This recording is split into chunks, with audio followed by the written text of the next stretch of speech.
WorldComEDU. Elite Children's Classics.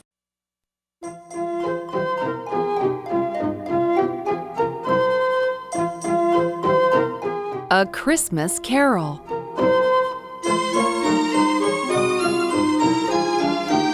Ebenezer Scrooge was a demon for work, and he worked even on the day of the funeral of his partner Marley. He was very stingy, cold, and solitary. Nobody ever stopped him on the street to say, "My dear Scrooge, how are you? When will you come to see me?" No beggars asked him for any money. No children asked him what time it was. No one asked him how to get to a certain place. One Christmas Eve, old Scrooge was counting his money in his office. It was cold and foggy. The clock struck 3, and it was quite dark outside. The door of Scrooge's room was always open so that he could keep an eye on his clerk, Bob Cratchit. Bob was copying letters in a small dark room next to Scrooge's. Scrooge had a very small fire, but Bob's fire was so small that it looked as if it was burning from one coal. He couldn't add more coal, for Scrooge kept the coal box in his own room. Suddenly, a cheerful voice cried, "Merry Christmas!" It was the voice of Scrooge's nephew. "Bah! Humbug!" said Scrooge. "You don't mean that." "I do," said Scrooge. "Why are you merry? You're poor."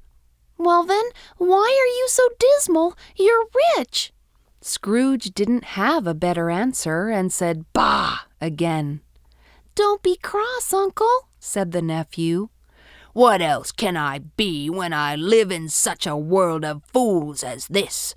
Christmas time is the time for paying bills without money, the time for finding yourself a year older, and the time for finding yourself as poor as before." "Please don't be angry, Uncle. Please come to have dinner with us tomorrow."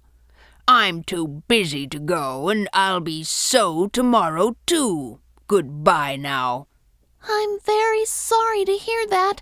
Why can't we be friends? Tomorrow is Christmas. Merry Christmas, Uncle." "Goodbye," said Scrooge. His nephew left the room without saying any angry words. He stopped at the front door and said, "Merry Christmas to you," to the clerk. Though Bob Cratchit was shivering with cold, his heart was warmer than Scrooge's. He returned his hearty greetings. After his nephew left, 2 gentlemen came into Scrooge's office. With books and papers in their hands, they bowed to Scrooge. "At this festive season of the year, it is good to do something for the poor. They suffer greatly. A lot of people are in want. Won't you make some contribution, sir?" "I don't make myself merry at Christmas, and I don't have enough money to make idle people merry." They talked for some time, but the gentleman learned that it was useless to try to persuade him to contribute any money, so they left. At last, closing time arrived. Scrooge said to Bob Cratchit, "I suppose I must give you a holiday tomorrow, but come to the office earlier than usual the morning after next." The clerk promised that he would, and ran home as fast as he could. Scrooge had his melancholy dinner in his usual melancholy restaurant and went home. He lived in the rooms which had once belonged to his partner Marley. They were old and dreary, and nobody but Scrooge would live in such rooms. The other rooms were rented as offices. When he put his key in the lock of the door, he did not see a knocker. Instead, he saw Marley's face. It looked at Scrooge as Marley used to. As Scrooge looked fixedly at this uncommon thing, it became a knocker again. He was a little surprised. As he entered the room, he saw nothing on the back of the door except the screws and nuts that held the knocker. He said, "Pooh, pooh," and closed it with a bang. He walked across the hall and up the stairs. Before he shut his heavy door, he walked through his rooms to see that everything was all right. Living room, bedroom, all was as it should be. There was nobody under the table or in the closet. He was quite satisfied. Then he took off his coat and put on his dressing gown.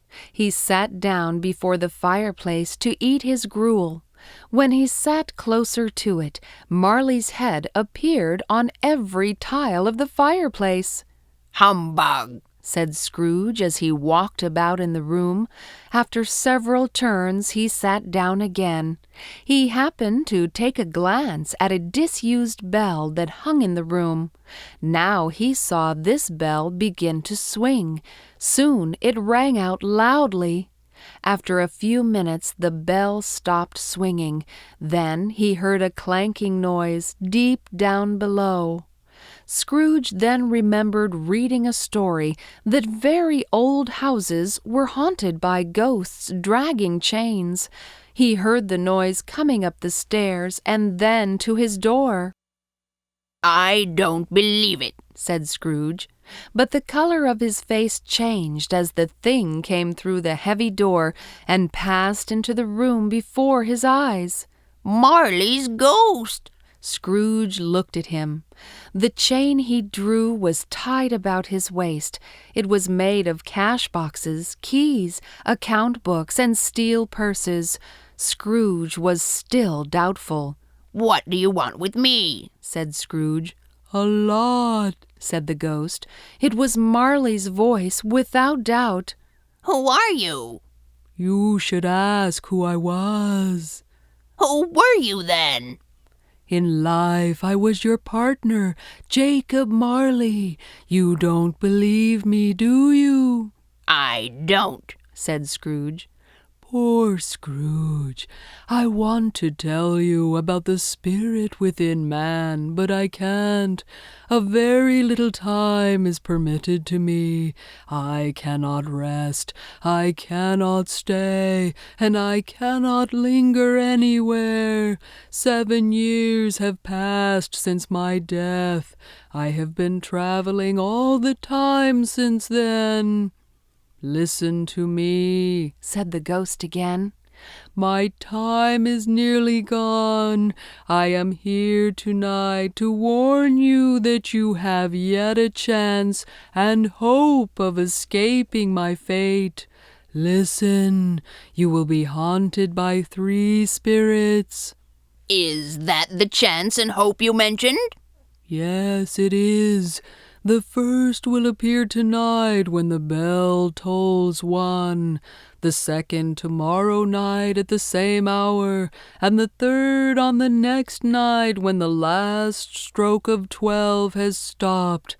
Don't forget for your own sake."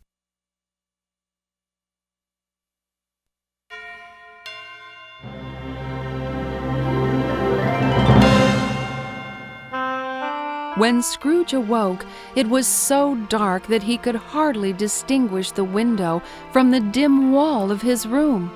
Then the bell of a church struck 12. He went over to the window and looked out. It was still very foggy and cold outside. He went to bed again. The memory of Marley's ghost bothered him very much. Was it a dream or not? He thought about it again and again, and he made up his mind to lie awake until 1 o'clock and see the visitor the ghost had spoken about. At last the bell struck 1. Suddenly light flashed up in the room, and the curtains of his bed were drawn by a strange figure, like a child. "Who and what are you?" asked Scrooge. "I am the ghost of Christmas past." "Long past?" "No, your past." "Well, what business has brought you here?" "Your happiness," said the ghost. "Get up and follow me." The ghost grasped his hand and moved towards the window. "I am only a man. I'll fall down to the ground," Scrooge protested. Don't worry. If you grasp my hand, I'll keep you from falling. As soon as the words were spoken, they passed through the wall and stood on an open country road with fields on either side. The ground was covered with snow. "Oh," said Scrooge, "I was brought up in this place. I was a boy here." "Let's go on," said the ghost. They walked along the road. Scrooge recognized every gate, tree, and street. Then a little town appeared in the distance with its bridge, church, and winding river. He saw some ponies running toward them with boys on their backs. They called to other boys in the carts driven by farmers. All these boys were in high spirits. Scrooge knew every one of them. The wide fields were full of music. "They are only shadows of the past. They can't see us at all," he heard them say "Merry Christmas" to each other when they parted. "Look, a lonely boy is still left at school," said the ghost. They went into the school.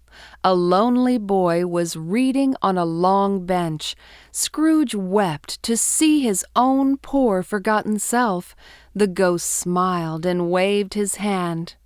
They had left the school behind them only a few seconds before. They were now in the busy streets of a city. By the decorations of the shops, Scrooge knew that it was Christmas time here, too. It was evening, and the streets were lighted up. The ghost stopped at a certain warehouse door and asked, "Do you know where we are?" "Yes, of course, I worked here," answered Scrooge. They went in. At the sight of an old gentleman, Scrooge cried in great excitement, "Why, it's old Fezziwig! He is alive again!" Scrooge's former self, now a younger man, came in happily with his friend. "Dick Wilkins, to be sure," said Scrooge to the ghost. "My boys, no more work tonight. Christmas Eve, Dick. Christmas, Ebenezer." Fezziwig told his clerks to close the office. He said, "Clear away, and let's have a lot of room here." A few minutes later, the warehouse was snug, bright, and warm. In came Mrs. Fezziwig. In came all the young men and women employed in the business. In came the housemaid, the baker, the cook, and the milkman. Soon the room was full of young and old people. Some of them danced, the others talked and played games. When the clock struck 11, the party broke up. Mr. and Mrs. Fezziwig wished every person a Merry Christmas. "It's a small matter," said the ghost, "to make these silly people feel thankful." "Small," echoed Scrooge. "Why, he has spent only a few pounds, 3 or 4 pounds perhaps, but it is so much that he wins praise.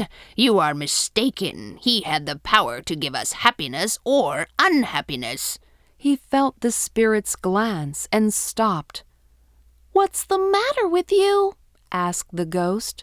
"Nothing in particular, but I should like to be able to say a word or two to my clerk now, that's all."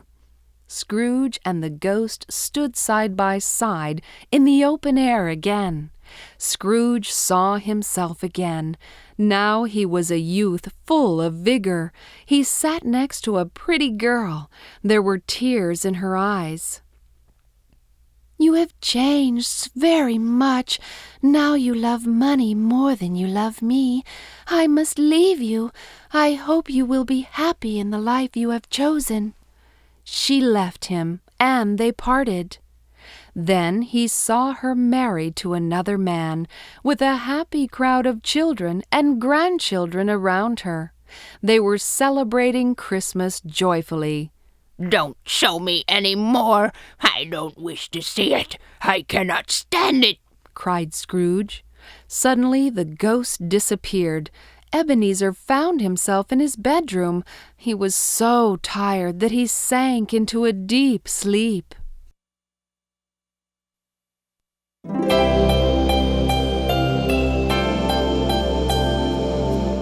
When he woke again, it was night, and the clock once again struck 1. How can it be? Thought Scrooge. Have I slept the whole day through? He saw a strange light shining in the next room. He put on his slippers and went to the door.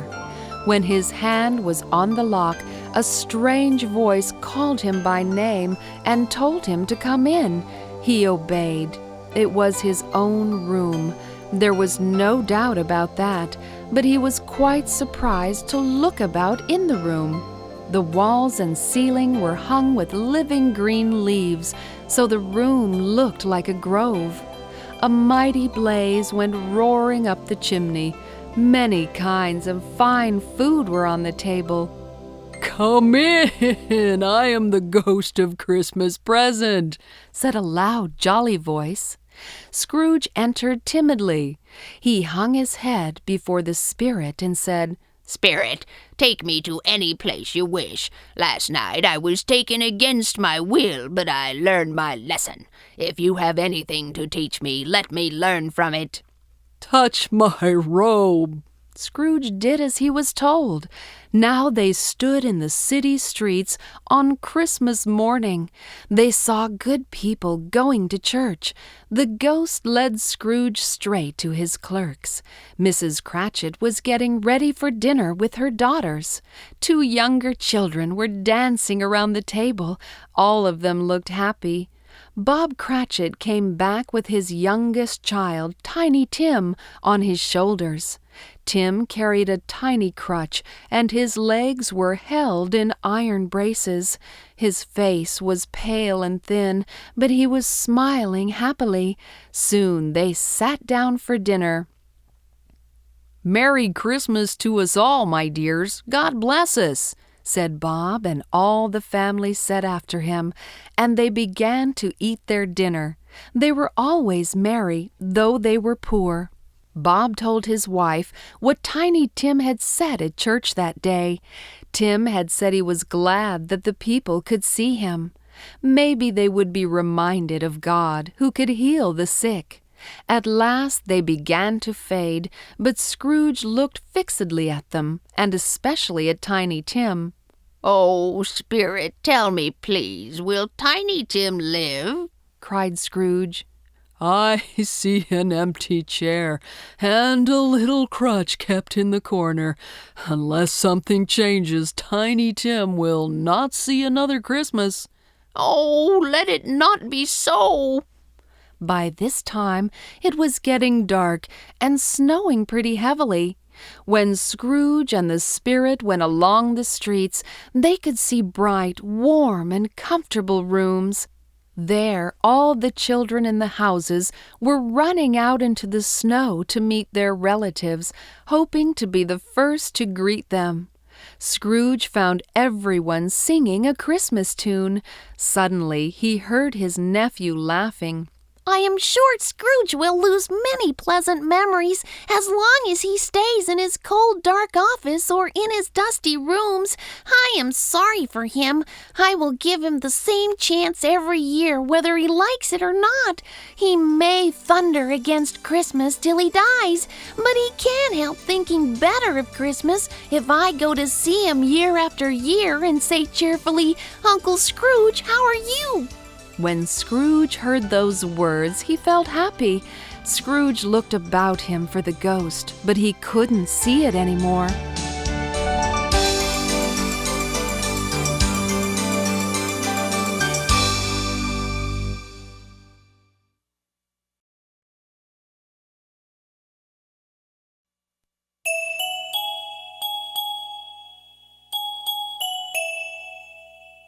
Once again, Scrooge awoke in darkness. He heard the church bells strike 12. At the last stroke, a terrible figure, dressed in black, appeared before him. "You are the ghost of the future, aren't you?" said Scrooge, but the ghost didn't answer. "I fear you more than any other ghost I have seen, but I know your purpose is for my good. I wish to be another man now, so I am ready to accompany you with a thankful heart. Please speak to me." It gave him no reply, but its hand was pointed straight before them. Scrooge began to move. Suddenly, he found himself in the heart of the city. Some merchants were talking. Scrooge went to them to listen to their talk. I don't know much about it. I only know he's dead, said a big fat man. When did he die? Asked another. Last night, I believe. I hear it will be a very cheap funeral. I don't know who will attend it. Scrooge didn't yet know whose death they were talking about. Then the scene changed. He was in a dark room. A pale light fell straight on the bed. There on the bed lay the body of a man. There was no one to watch or weep for him. Scrooge was too scared to raise the cover and see the face of the man. If there is any person who feels sad for this man's death, please show that person to me, spirit. The ghost led him to a room without saying anything. There, a mother and her children were waiting anxiously for someone. At last, a knock was heard. The woman hurried to the door and met her husband. He is dead, said her husband. Dead? Then who will our debt be transferred to? I don't know, but we will never again deal with such a merciless businessman. We may sleep with a light heart tonight. We have a comfortable house now that this man is dead. Scrooge followed the ghost again. He didn't know where they were going. They came to an iron gate. He stopped to look around before entering. They were in the graveyard of a church. The ghost stood among the graves and pointed to one of them.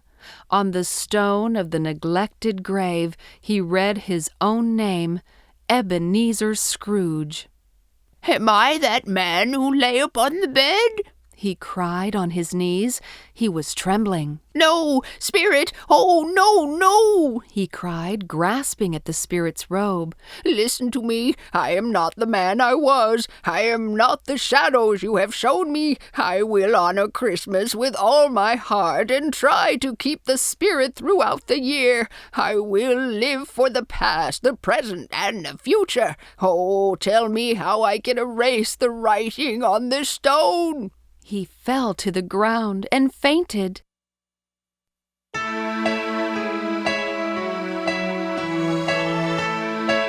Scrooge knew that he wasn't dead. The morning light streamed into his room. He jumped for joy. I am as light as a feather. I am as happy as an angel, and I am as merry as a schoolboy. Merry Christmas to everybody. Happy New Year to all the world. I don't know what day of the month it is, said Scrooge. I don't know how long I have been among the spirits. I don't know anything. I'm like a baby. Never mind, I don't care. I'd rather be a baby. He walked over to the window, opened it, and put out his head. What's today? Cried Scrooge to a boy in the street who was in Sunday clothes. Why, Christmas Day. It's Christmas Day, said Scrooge to himself. I haven't missed it. The spirits did their work in just one night. Scrooge asked the boy to get the biggest turkey that was at the store on the corner. He was going to send it to Bob Cratchit's. He dressed himself in his best and went out into the street. He looked so pleasant. Scrooge met one of the gentlemen who had visited him the day before to ask for charity. How are you? Merry Christmas to you, said Scrooge, taking the old gentleman by both his hands. Mr. Scrooge? Yes, said Scrooge. I'm afraid my name may not be pleasant to you. Please, let me ask your pardon. Then Scrooge whispered something in his ear. Lord bless me, are you serious? Cried the gentleman. If you please, said Scrooge. I don't know what to say to such generosity. Scrooge went to church, walked about the streets, watched the people hurrying to and fro, patted children on the head, and found that everything gave him pleasure. In the afternoon, he turned his step toward his nephew's house. How surprised his nephew was when Scrooge said, "I have come to dinner. May an old fool come in?" The next morning, Scrooge was early at the office. The clock struck 9, but his clerk Bob didn't come. Bob came at last. It was nearly 9:15. I'm very sorry, sir," said Bob. "I am late." "You are indeed," said Scrooge, pretending to be angry. "Yes, I think you are. Come here, if you please. I won't tolerate this. Just for this, I'm going to raise your salary." Bob looked at him in amazement. Scrooge laughed. "No, I haven't gone mad, Bob," he said. "I've become sane, and I promise to do everything I can to help you and your dear family." Scrooge was better than his word. Scrooge was a second father to Tiny Tim. With care, the boy grew strong and healthy. Scrooge became a good friend, a good master, and a good man. He knew best of all how to keep Christmas alive.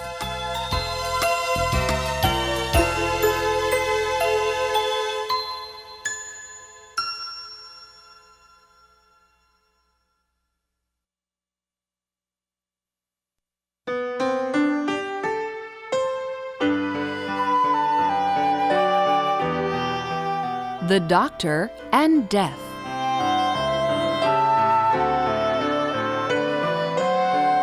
Once upon a time, there was a poor woman who had an only son.